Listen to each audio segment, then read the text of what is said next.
quiser saber como as experiências da infância de Coraline ajudaram ela a se salvar e a salvar os seus pais, é melhor tu ficar nesse vídeo até o final.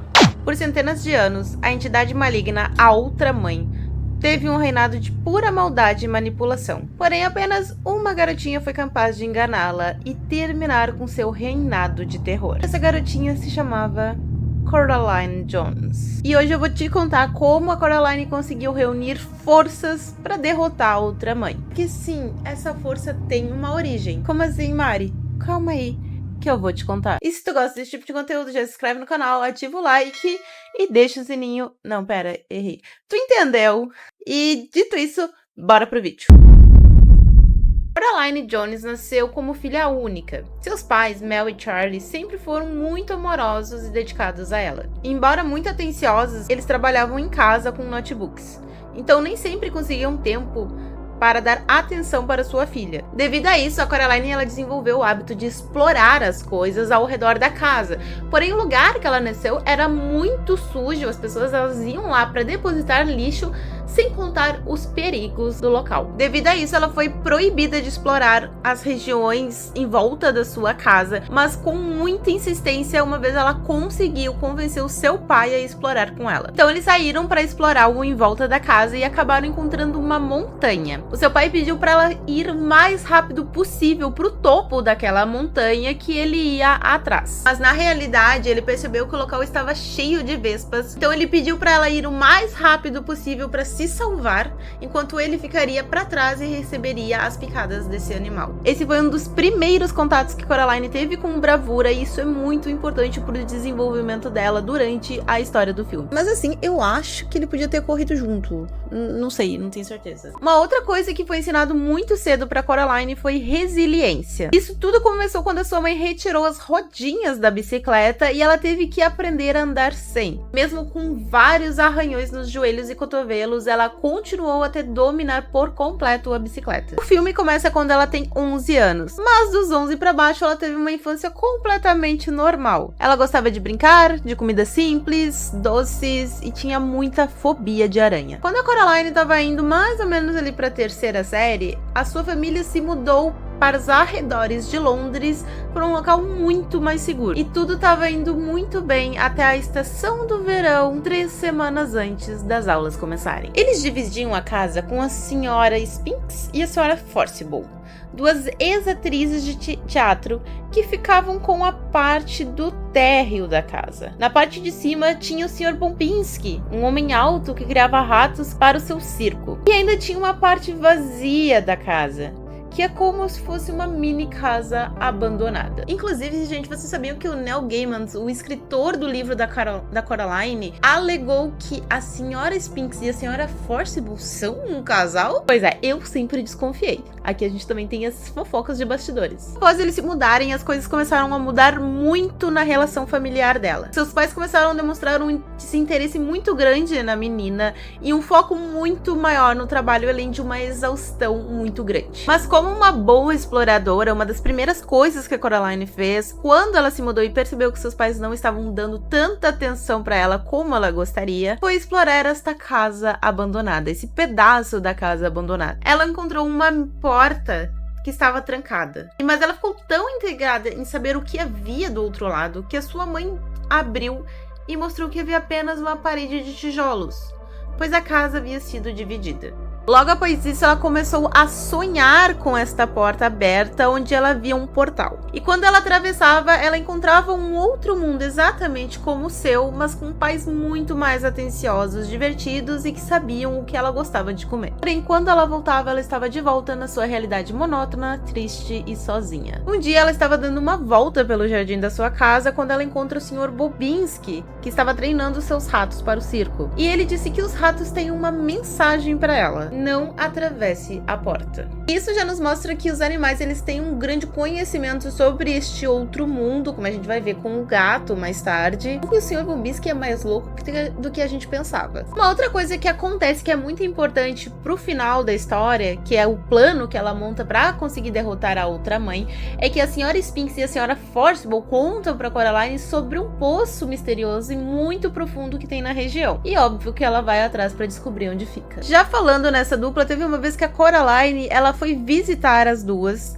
e acabou lendo a sua sorte em folhas de chá. E elas avisaram para Coraline que um grande perigo estava para vir na vida dela. Elas dão uma pedra oca para Coraline ter como amuleto da sorte, e a senhora Spinks ainda sugere para Coraline não utilizar verde no camarim. A Coraline ficou boiando, provavelmente tu também tá, mas calma aí que eu vou te explicar. Acontece que isso é uma superstição muito antiga de quem trabalha em teatros e circos, pois eles acreditavam que o verde trazia má sorte, além deles também não se destacarem no palco, pois muitas vezes o cenário era composto de coisas verdes, como gramas e arbustos. O que pra mim não faz muito sentido, porque quando eu penso em verde, eu penso em sorte, por causa do trevo da sorte, né, o trevo de 4 folhas, e também em dinheiro e saúde. Mas e vocês? Acho que faz sentido isso. Mais tarde naquele dia, a mãe da Coraline sai pro supermercado para fazer algumas compras, e a Coraline, entediada e também intrigada com seus sonhos e com as mensagens dos ratos do Sr. Bombinski, vai mexer na porta de novo. Mas dessa vez ela encontra este corredor profundo e misterioso dos seus sonhos, atravessa e vai para o outro mundo. O outro mundo, ele parece uma versão quase que idêntica ao seu mundo, mas muito mais sinistra, e logo também ela é apresentada ao outro pai e a outra mãe. Mesmo ela achando estranho os botões no lugar dos olhos, eles parecem ter muito mais tempo para ela. Fazem um almoço com pratos que ela realmente gosta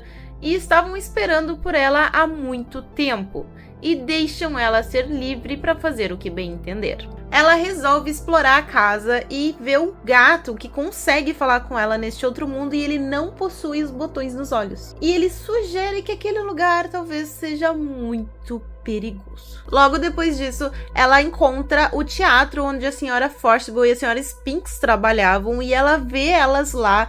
Só que, como é que eu posso explicar isso, gente? Elas começam a se desintegrar, e de dentro dessa carcaça saem elas super jovens e esbeltas.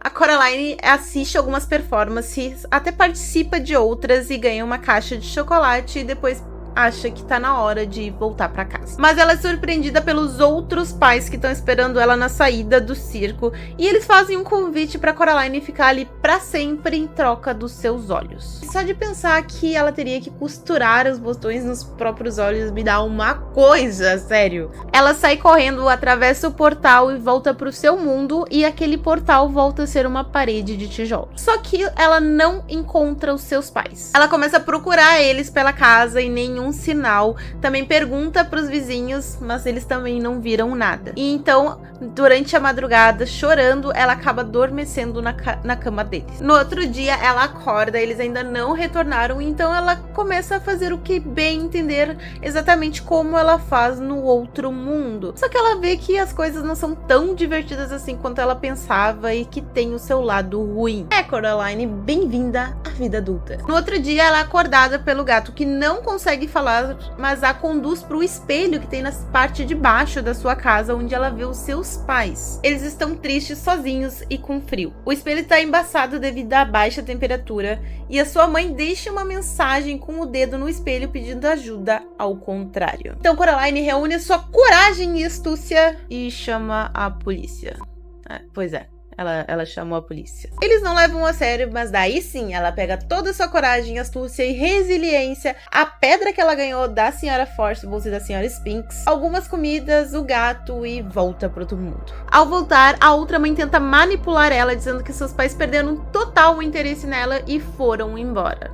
Mas a Coraline, ela não é tão burrinha quanto a gente pensa. Na verdade, ela é bem esperta. A outra mãe acaba trancando a Coraline no outro mundo e vai dormir com o outro pai. E o gato sugere que talvez a outra mãe goste de desafios, e que talvez, desafiando a outra mãe, a Coraline consiga a sua liberdade e seus pais de volta. No outro dia, as coisas estão mais sinistras e estranhas ainda. Coraline descobre que o outro mundo foi meticulosamente criado pela outra mãe para enganá-la e fazer ela crer que a realidade lá é quase igual à sua, mas muito mais divertida. Porém, ela esqueceu dos detalhes em volta da casa, ou seja, somente a parte de dentro da casa e o jardim eram iguais. Ela explora o entorno da casa, e a cada passo, as árvores vão ficando mais estranhas, com uma névoa em volta. As árvores pareciam hologramas mal feitos. Como naqueles jogos, sabe, que quando tu vai se afastando da área principal, as coisas vão ficando mais simples? Pois é. Então ela decide voltar, mas a outra mãe a joga dentro do espelho por mau comportamento, onde ela fica presa com as almas das crianças que a outra mãe roubou. Ali ela descobre que a outra mãe se chama Beldon ou Belladonna e que ela planeja retirar tudo que a Coraline tem de bom: vida, alegria, bom coração e alma. No outro dia, a Beldon retira a Coraline do espelho e a Coraline faz um desafio. Se ela encontrasse as 3 almas das crianças fantasmas e a dos seus pais, todos ficariam livres. E a Beldon aceitou o desafio jurando com a mão direita. Guardem essa informação que ela é importante pro final. Então a Coraline utiliza a pedra que as antigas atrizes deram para ela, pois ela estava brilhando. E olhando através dela, encontrou uma bola de gude com a cor de brasa, que emitia uma voz do menino que Beldon havia roubado a alma e a pega. O próximo local que ela procura é no teatro, que agora estava abandonado e empoeirado. No teto tinha uma mistura de morcegos com cachorros, e eles são criaturas gelatinosas e sem pelos. Também tinha uma espécie de sacos de ovos atrás do palco,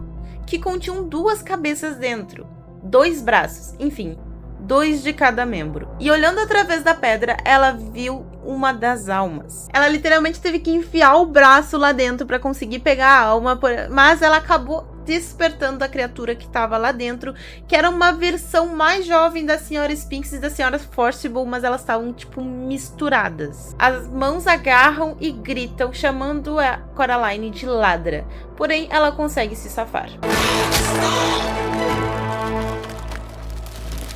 Quando ela sai, o outro mundo começa a se contorcer e a perder forma. E ela conta pra Beldon que ela conseguiu 2 das 3 almas, então ela recebe a chave do apartamento da parte de cima. E as coisas ficam bem mais macabras agora. Ela encontrou uma aranha gigante morta na banheira. E vocês lembram que no início eu falei que ela tinha muita fobia de aranha? Pois é. E mesmo assim, ela segue em frente e chega num alçapão com um porão. Logo, ela sente um cheiro muito forte vindo de uma pilha de lixos que tá num cantinho. Caixas de papelões cobertas com mofo, cortinas podres, além dela ver um par de pés embaixo da cortina. Eles pertenciam a uma espécie de bolha pálida, inchada e deformada que ficava encarando ela com seus olhos de botões. Sim, gente, era o outro pai que a Beldon simplesmente não precisava mais, então ela descartou ali naquele canto. A figura calmamente se senta enquanto encara ela e fala. Uma boca se abre em um rosto sem boca, e fios de uma coisa pálida grudam nos lábios. Ela fica com muito medo, mas lembra da coragem que seu pai teve na situação das vespas e fala pra si: você pode ser corajosa. Essa coisa ataca ela, mas ela consegue puxar os seus botões e sair correndo.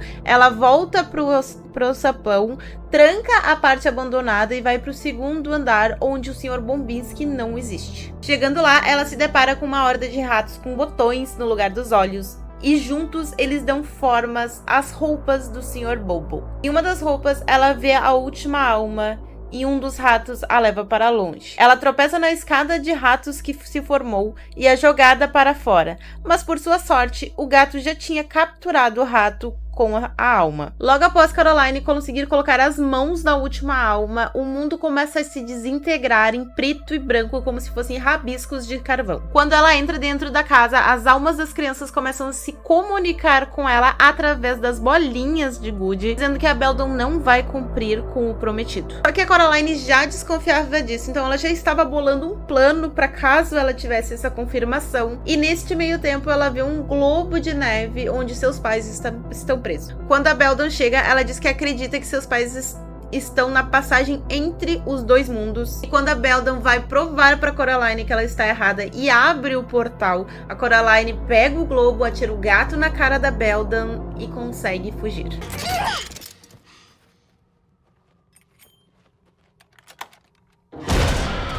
Gente, vocês podem me cancelar, mas eu fiquei com uma raiva da Coraline nessa hora por causa do gato. Mas dá tudo certo no final. A partir daí, ela começa a ver mais beleza e ter mais interesse em seu próprio mundo. Além disso, ela consegue brincar com as almas das crianças e seus sonhos. Só que não acabou por aí. Vocês lembram que a Beldon jurou com a mão direita que caso a Coraline ganhasse, ela teria liberdade? Pois é. A mão da Beldon estava em seu mundo, andando como se fosse uma aranha procurando a chave. No outro dia, ela vai novamente na casa da Sra. Forcible e da Sra. Spinks e pede para elas lerem a sua sorte na folha de chá. E elas dizem que tem uma mão muito ameaçadora na vida dela. Então, furtivamente, ela vai até o local do antigo poço, abre ele e prepara uma cena de chá. Ela usa umas toalhas para tapar o buraco e volta para casa, balança a chave e grita onde vai brincar. A mão de Beldam segue Coraline, pula com tudo em cima dela para tentar pegar a chave, quando o Vibe chega e eles lutam contra a mão, batendo em cima dela com uma pedra, fazendo ela se espedaçar, e depois eles embrulham os pedaços da mão junto com a chave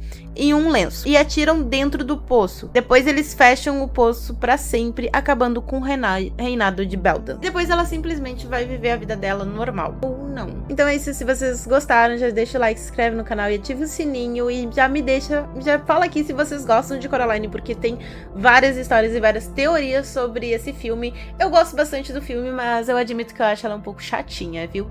Então é isso, gente. Beijos, beijos. Fui. Até a próxima.